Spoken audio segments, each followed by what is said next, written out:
cara, não tem prêmio maior, não tem pagamento maior do que tu imaginar que a tua ficção, né, ajudou a vida de alguém, mudou a vida de alguém de alguma maneira, né? E eu vejo um pouco por aí, sabe? Se a minha ficção não for para isso, acho que é meio desperdício, assim. Talvez por isso eu não tenha nem publicado muito, porque eu fico um pouco com essa preocupação, né? Pelo menos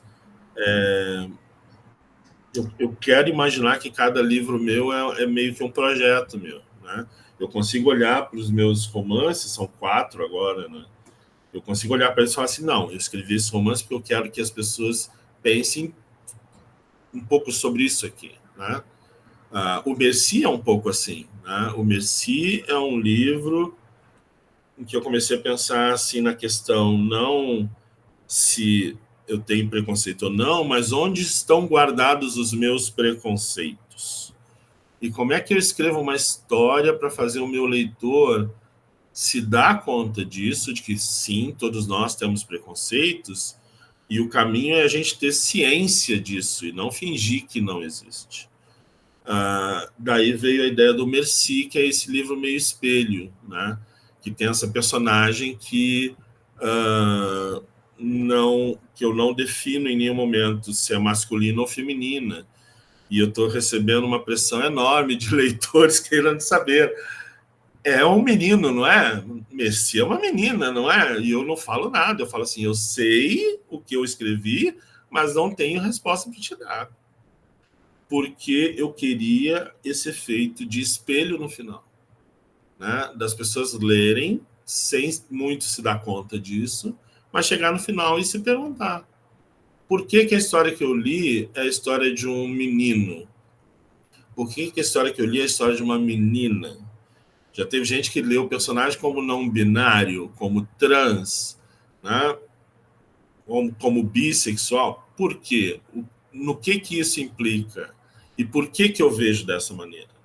Por que eu enxergo a personagem de uma determinada forma? E é muito curioso isso, porque é uma coisa que eu acho que se repete no Longe das Aldeias e no Merci. Nos outros 2 romances, num deles, não, porque eu deixo tudo muito explícito de onde são as personagens, onde transitam e tudo mais. Mas nos outros 3, que é o Merci, o Longe das Aldeias e esse aqui, que é o Socorro Furtado, que na verdade Socorro Furtado é um resgate de uma novela literária que eu escrevi na oficina do professor Assis Brasil. Ele orientava a gente a escrever um texto por semana, e no primeira aula ele falou assim, olha, eu vou pedir que vocês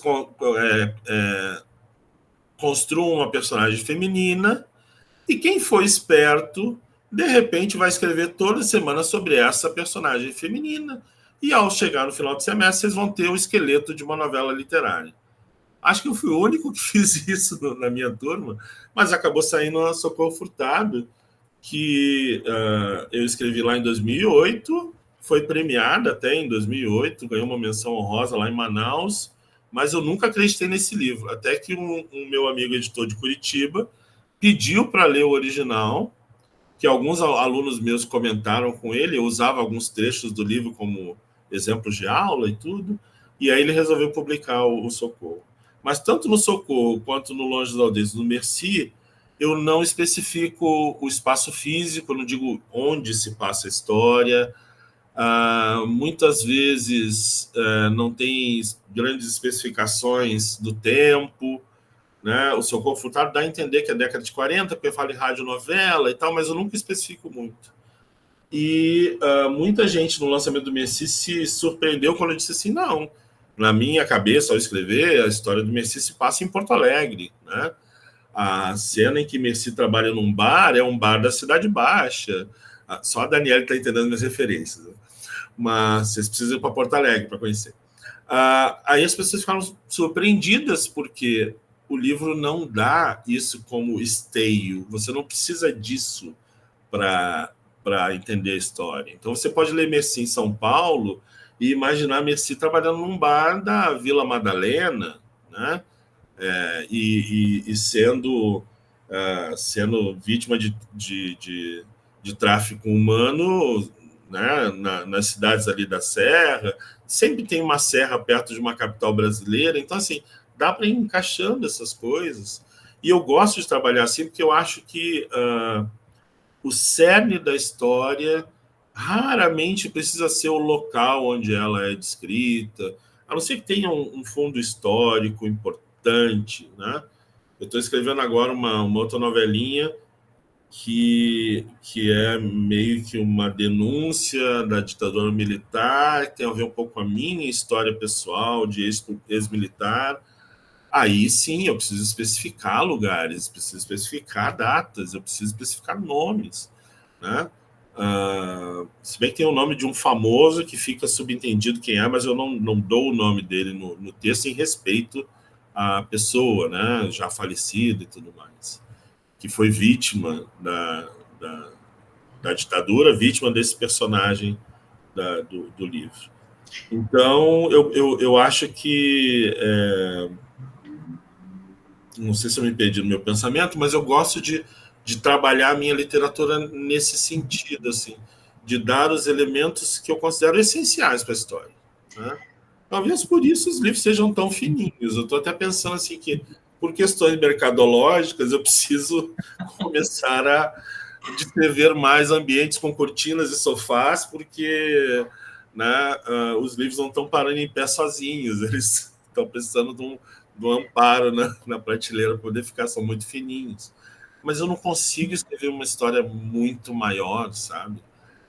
Eu lembro que na época que o Longe das Aldeias ainda era um original, tinham vários concursos e prêmios literários para originais, e eu nunca conseguia escrever o Longe das Aldeias, porque eles pediam romances com no mínimo 80 páginas. E o Longe das Aldeias tinha 60 páginas antes de diagramar. E eu olhava para aquilo e falava assim, eu não tenho mais 20 páginas de história para colocar aqui. Eu não vou gastar mais 20 páginas fazendo enxertos, né, descrevendo o vestido da mãe do Emanuel. Não entra, não cabe, eu não consigo. Né? Então, talvez por isso eu seja um romancista de romances finos. Né? Então, os quatro fininhos aqui. Ô, Frizê, deixa eu aproveitar e te interromper um pouquinho, que eu acho que você está falando uma coisa muito interessante, porque, assim, ao mesmo tempo que tem essa coisa mais enxuta, vamos dizer assim, a tua, eu vou falar, lógico que eu só li o Merci, quero ler todos, como eu te falei, e agora mais ainda, depois que você vai falando, eu falo, eu preciso ler todos. Mas, assim, você tem um poder de transformar uma coisa, uma escrita enxuta, numa coisa forte. Né? E pelo que eu estou percebendo, pelo que você está falando, mesmo em Elvis, tem muita emoção e tem uma coisa muito forte. Então, talvez essa coisa forte ela caiba dentro de uma coisa mais enxuta, vamos dizer assim. Quando você, e eu fiquei curiosa, assim, quando você escreveu Merci, a história já veio assim, ou ela vem com o tempo se transformando, ou você pensa de um jeito, sabe? E depois vai chegando, né, neste personagem, que é um personagem, ao mesmo tempo que ele tem uma coisa meio diáfana, mas ele é extremamente forte. Né? E a gente sofre junto. Eu acho que você trabalha muito a emoção, porque assim, as pessoas às vezes precisam disso, né? É homem, é mulher, é o quê?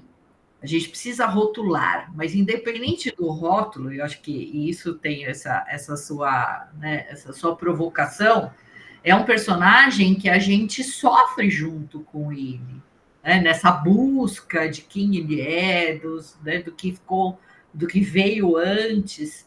O Merci já veio com tudo isso ou você veio trabalhando essas questões? Pois, eu acho que é interessante falar um pouco dos bastidores do Merci. O Merci surgiu de um desafio de um grande aluno meu, que, aliás, tem uma escrita apaixonante, ele é português, vive aqui no Brasil. Eu estou tentando convencer alguma editora a comprar o passe dele, mas ainda não consegui. Mas ele é maravilhoso. né? A inspiração dele é o Saramago. Eu consegui tirar um pouco de Saramago da escrita dele, porque eu falei assim, você está muito grudado no Saramago, né? Vamos sair um pouquinho. E eu acho que agora ele está chegando num ponto muito interessante de escrita. Assim.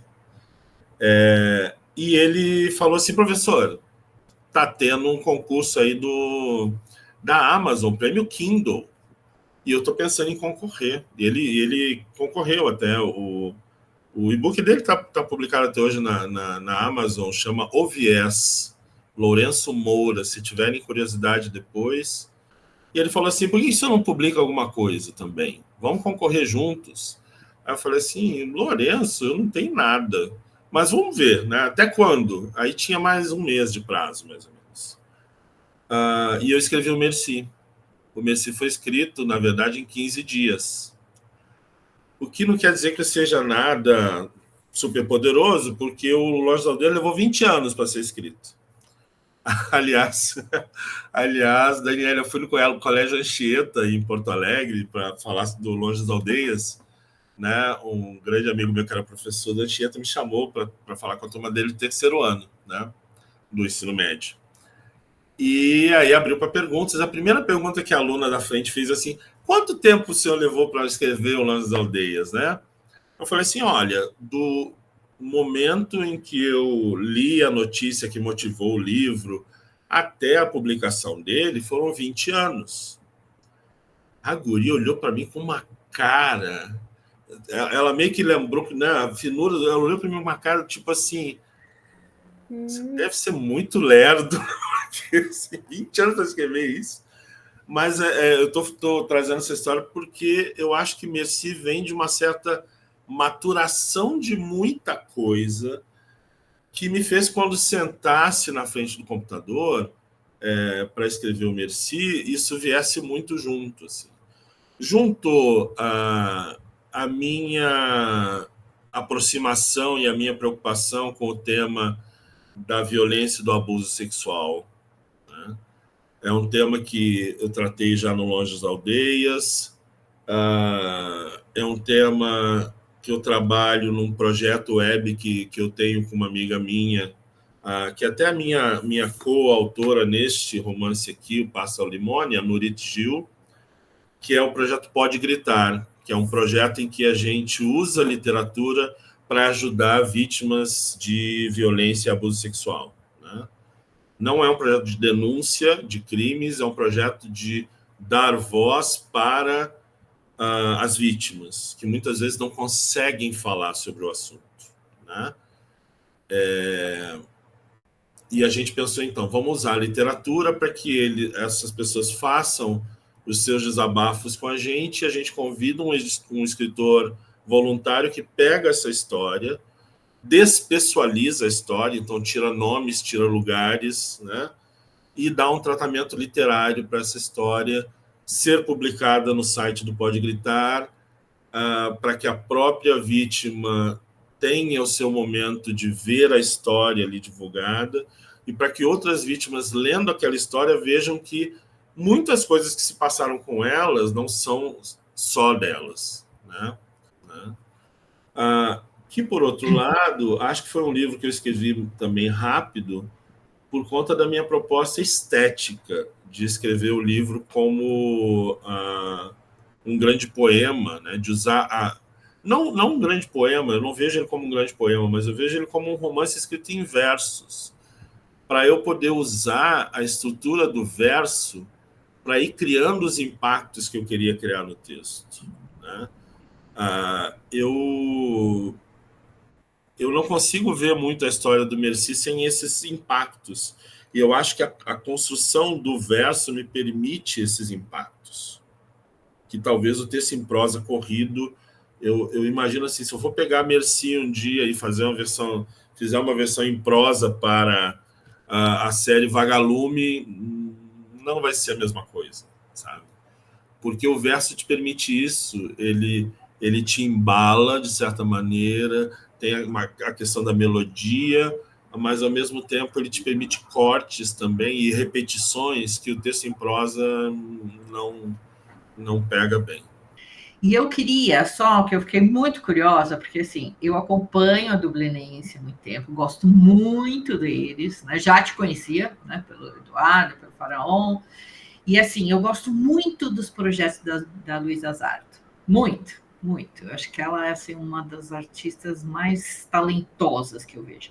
E eu acho que tem um casamento perfeito entre vocês. E aí eu fiquei curiosa de saber assim, como é que foi isso? Você participou desse projeto gráfico? Ela entrou depois, porque assim, a impressão que eu tenho, Friseira, é que vocês foram conversando assim, olha, vamos colocar esta figura aqui, né? A escolha das cores, o vermelho, a coisa, né, do vermelho do sangue, da violência, com o verde esperança, quer dizer, eu imagino essas, né? A capa.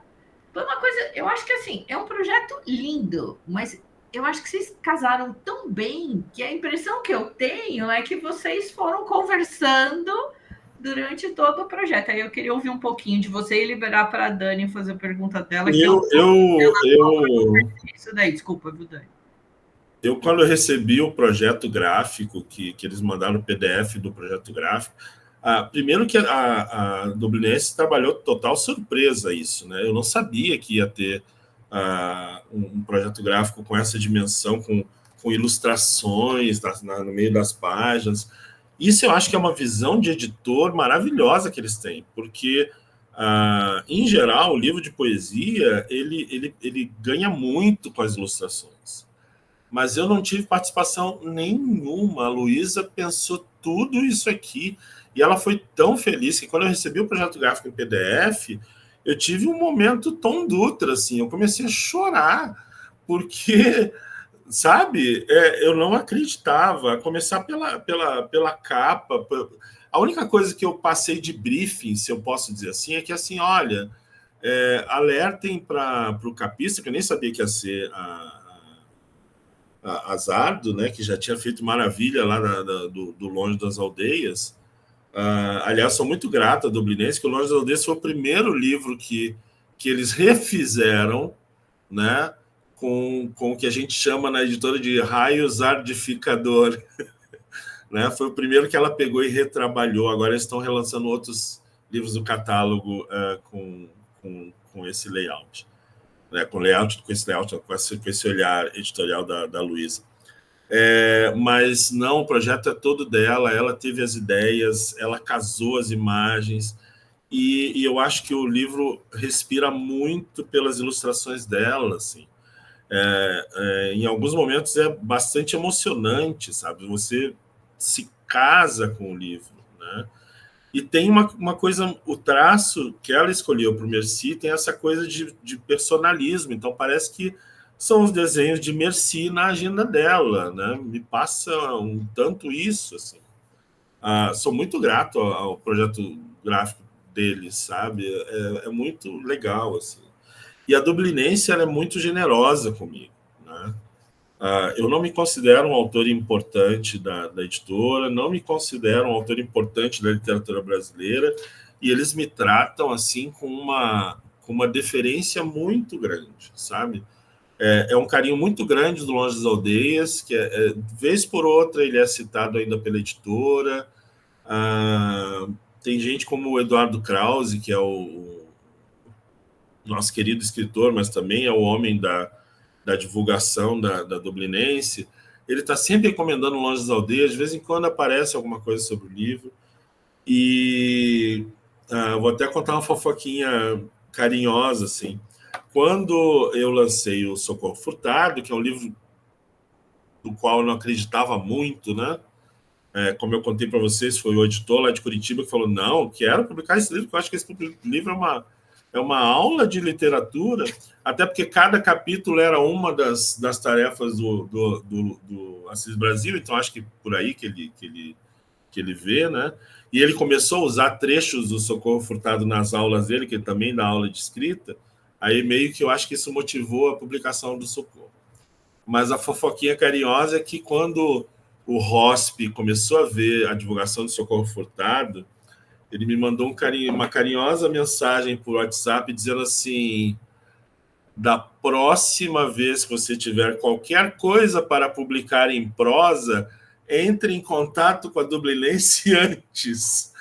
Aí eu falei, ok, tá bom. Já que você está tocando no assunto, eu tenho esse livrinho aqui que eu posso apresentar para vocês, né? Que era o Merci. E foi daí que veio a publicação do Merci. E aí vieram as mais surpresas, né? Eles incluíram o Merci nesse projeto das estações do ano e justamente ser a primeira estação, que foi o outono, que foi quando começou isso, num catálogo de 5 livros, no qual me senti muito pequenininho, assim, porque eram 4 títulos estrangeiros, um melhor que o outro, né? Eu, coleguinha de Alfonso Cruz ali, quem sou eu na fila do pão, né? Então, assim, toda essa generosidade da Dublinense eu acho que é muito legal também. Eu considero a Dublinense a minha casa principal, assim, né? Publiquei outros projetos por outras editoras, mas coisas que eu sei que a Dublinense não publicaria. Então, poesia, eu sei que a Dublinense não publica poesia, a não ser que seja um grande nome. Então, nem me aventuro a apresentar poesia para eles, né? O Passa ao Limone, eu publiquei pela E-Galácticos, né, porque é um livro em conjunto com a Nurit, que tinha acabado de publicar lá com o Thiago Ferro, que eu amo de paixão, aliás, é um dos meus autores, assim, fetiche. Então, assim, publicar pelas mãos dele também, né? Mas é um livro, é um romance de entretenimento, então é uma outra proposta também. Não apresentei para o Dublinense, mas meus próximos, por amor à vida, eu vou apresentar primeiro para o Dublinense, né? Senão o Rosp vai cortar meu pescoço.